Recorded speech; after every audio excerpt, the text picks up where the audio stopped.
दोस्तों वोडाफोन और आइडिया के सिम शायद आप में से कुछ लोग यूज़ भी कर रहे होंगे, जिसको वीआई कहते हैं। और यहाँ पर सुनने में ये आ रहा है कि वीआई के सब्सक्राइबर घटते चले जा रहे हैं क्योंकि इनके पास में अभी 5G की कनेक्टिविटी नहीं है। यहाँ पर जियो और एयरटेल के सब्सक्राइबर बढ़ रहे हैं क्योंकि उनके पास में 5G है, तो लोग पूरा यूज़ करना चाहते हैं। अगर उनके पास में 5G डिवाइस है तो मतलब उसके लिए फिर वो शिफ्ट होते चले जा रहे हैं वीआई को छोड़ के एयरटेल पे या जियो के ऊपर। लेकिन यहाँ पर सुनने में ये आ रहा है कि भैया वोडाफोन और आइडिया की बात चल रही है एलॉन मस्क के स्टारलिंक के साथ में, क्योंकि एलॉन मस्क भी चाहते हैं अपने स्टारलिंक को इंडिया के अंदर लाने के लिए। और यहाँ पर वो स्टारलिंक ही नहीं टेस्ला को भी लाना चाहते हैं, तो भैया उसके लिए भी सुनने में आ रहा है कि गुजरात के अंदर वो आ सकते हैं इस महीने में। तो यहाँ पर ये जो खबरें फैल रखी हैं कि वीआई के साथ में एलॉन मस्क का स्टारलिंक टाई अप कर सकता है और ये तीनों की तिकड़ी मिलकर फिर इंडिया के अंदर काफ़ी धूम मचा सकती है, तो यहाँ पर वीआई ने क्लियर कर दिया है साफ साफ कि भैया ऐसा कुछ भी नहीं है, अभी हमारी कोई भी बात नहीं चल रही है एलॉन मस्क के साथ में। लेकिन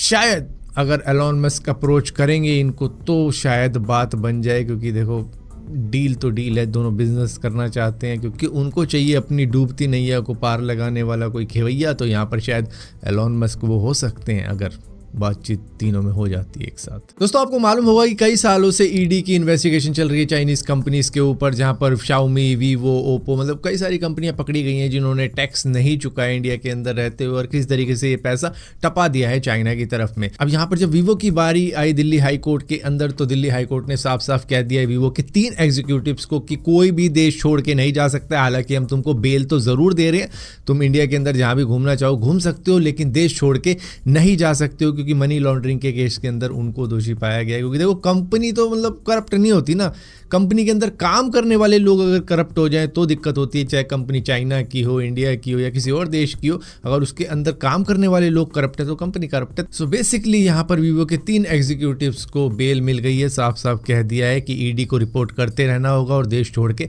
नहीं जाना होगा, और ईडी अपनी इन्वेस्टिगेशन करती रहेगी, इनके साथ में सवाल जवाब जो भी करने हैं वो करके। दोस्तों इंडिया के ग्रेटर नोएडा के अंदर दुनिया की सबसे बड़ी मोबाइल रोबोट फैक्ट्री खुल चुकी है। ये कुछ इस तरीके की दिखती है। ये मोबाइल रोबोट को मैन्युफैक्चर करने के लिए तैयार की गई है। ये सबसे बड़ी फैसिलिटी होगी सारी दुनिया के अंदर जो कि इस तरीके के रोबोट वगैरह बनाएगी, और इसको बॉट वैली भी कहा जाता है। दोस्तों इंडिया के अंदर शाओमी की सबसे बढ़िया या तगड़ी सीरीज अगर कही जाए तो वो नोट सीरीज है, क्योंकि ये बजट सेगमेंट की सीरीज रहती है। तो यहाँ पर शाओमी नोट 13 सीरीज भी आने वाली है जो कि 15 जनवरी को लॉन्च हो सकती है। और यहाँ पर बताया ये जा रहा है कि इसके प्राइस काफ़ी ज़्यादा कॉम्पिटिटिव रखे जाएंगे इस बार, और इसके कैमरा को भी काफ़ी ज़्यादा इम्प्रूव किया गया है। और देखो आगे क्या क्या मिलेगा, जब ये लॉन्च होगा उसी टाइम पर पता लग जाएगा। तो अगर बहुत सारे लोग वेट कर रहे हैं कि कोई बजट सेगमेंट का स्मार्टफोन आ रहा है या नहीं आ रहा है, तो भैया शाओमी का नोट सीरीज आ रहा है। दोस्तों अब में से बहुत सारे लोगों को ऐसा लगता होगा कि शायद प्रीमियम सेगमेंट के स्मार्टफोन सिर्फ बाहर की या फिर कह लो वेस्टर्न कंट्रीज खरीदती होंगी, अमेरिका यूरोप की कंट्री वाले ही खरीदते होंगे प्रीमियम स्मार्टफोन,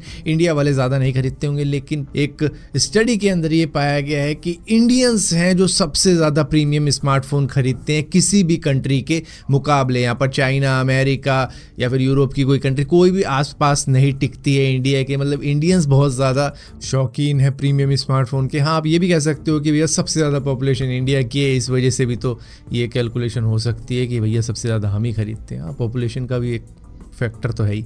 दोस्तों नेपाल ने 2021 के वक्त में चाइना से करीबन 4 मिलियन वैक्सीन खरीदी थी, जो कि उस वक्त में लगानी थी अपने सिटीजन्स को, जिसका नाम था सिनोवैक। अब यहाँ पर जो वैक्सीन एडवाइजरी कमेटी थी, जब उन्होंने इसकी जांच पड़ताल करी तो उनको ये मालूम चला कि ये रेगुलर डोज के लिए भी सही नहीं है। और उसके बाद में कई लोग कहने लग गए कि चलो इसको बूस्टर डोज के रूप में यूज़ कर लेंगे, तो वहाँ पर उसके लिए भी ये फिट नहीं बैठी, तो पूरी तरीके से इसको रिजेक्शन मिल गया। अब किसी तरीके से इन्होंने ये चाइना को वापस करने की कोशिश करी, वहाँ की गवर्नमेंट से बात करी, लेकिन चाइना ने साफ साफ इनकार कर दिया कि भैया ये 4 मिलियन वैक्सीन हम नहीं वापस लेंगे। तो जो पैसा हमारा बन गया, अब हम पैसा देके ये जो बेची हुई वैक्सीन है वो हम आपसे नहीं लेंगे। तो किस तरीके से चाइना ने नेपाल को चूना लगाने के बाद में वो पैसा वापस ही नहीं किया, ना वो वैक्सीन रिटर्न ली। तो जिसके बाद में अब नेपाल इसको डिस्ट्रॉय करने वाला है, और डिस्ट्रॉय कैसे करेगा वो तो खैर मालूम नहीं है। लेकिन चाइना ने नेपाल को किसी तरीके से फंसा लिया था, क्योंकि दुनिया तो मॉडर्ना, कोविशील्ड, फाइजर इस तरीके की वैक्सीन को यूज़ कर रही थी, लेकिन चाइना ने अपनी बनाई हुई सिनोवैक बेच दी नेपाल को, जिसके बाद में वो पैसा तो डूबा ही डूबा। अब ये 4 मिलियन वैक्सीन भी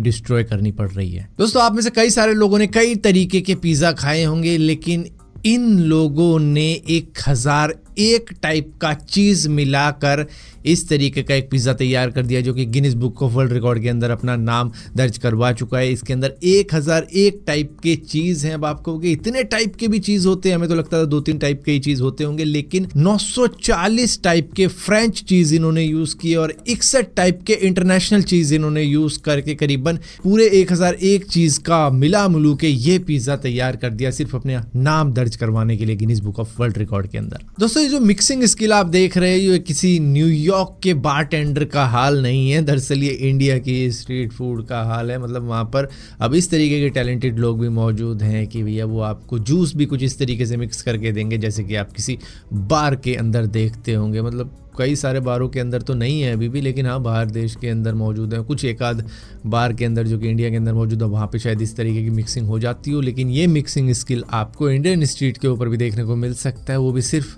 60 से 100 रुपये के अंदर, जहाँ पर आप अपना सिर्फ जूस ही मिक्स करवा रहे हो।